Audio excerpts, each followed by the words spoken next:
Here's a little vitamin ABB talking live albums. Trust me, I'm a doctor.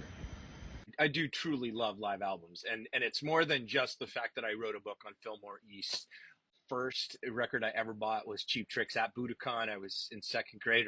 But I Want You to Want Me was all over the radio, and I went to the TGNY in Lake Wales, Florida. If you know, you know, and purchased that record.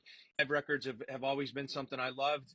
Dad, my pops, had B.B. King's Live at Cook County Jail in his collection. He also had the two Johnny Cash prison records. In fact, truth be told, I used to wonder if you had to play for incarcerated people, for prisoners. I used to wonder if that was like a special consideration or something for a live album.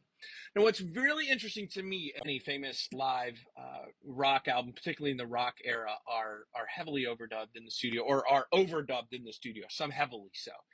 There was a running joke in the industry, the only thing live is the audience. But eventually, record companies hip to the fact that live records for rock audiences would also do well. And so they allowed bands to record them, and they would issue them sometimes as filler, sometimes as legit records. Certainly after At Fillmore East came out, it became more en vogue to put a record out as or a live album out as an album, or certainly was more popular, but it was very much a trend with jazz, rhythm and blues artists to put out these live records, and country artists actually too.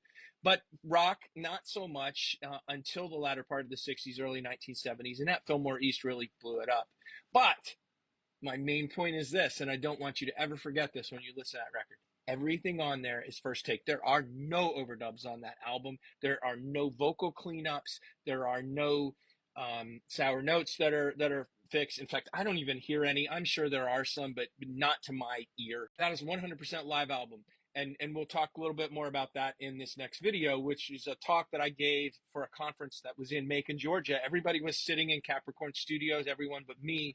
This album, it's important to tell each of you while you're here, is 100% completely live. Unlike a lot of other records that, live records of that time, there are 0 overdubs on this record. There are 2 patches.